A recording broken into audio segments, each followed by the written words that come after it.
అల్లు అర్జున్ కు న్యాయస్థానం 14 రోజుల రిమాండ్ విధించింది. ఆయనపై నమోదైన కేసులో ఇవాళ అరెస్టు చేసిన పోలీసులు నాంపల్లి కోర్టులో హాజరుపరిచారు. గాంధీ ఆసుపత్రిలో వైద్య పరీక్షలు అనంతరం నాంపల్లి కోర్టు న్యాయమూర్తి ఎదుట హాజరుపరచగా రిమాండ్ విధించారు. ప్రస్తుతం ఆయన్ను చంచల్గూడ జైలుకు తరలించనున్నారు.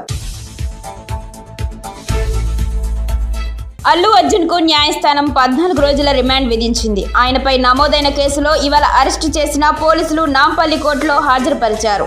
గాంధీ ఆసుపత్రిలో వైద్య పరీక్షలు అనంతరం నాంపల్లి కోర్టు న్యాయమూర్తి ఎదుట హాజరుపరచగా రిమాండ్ విధించారు. ప్రస్తుతం ఆయన్ను చంచల్గూడ జైలుకు తరలించనున్నారు.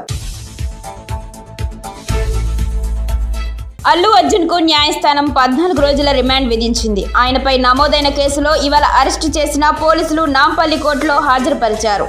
గాంధీ ఆసుపత్రిలో వైద్య పరీక్షలు అనంతరం నాంపల్లి కోర్టు న్యాయమూర్తి ఎదుట హాజరుపరచగా రిమాండ్ విధించారు.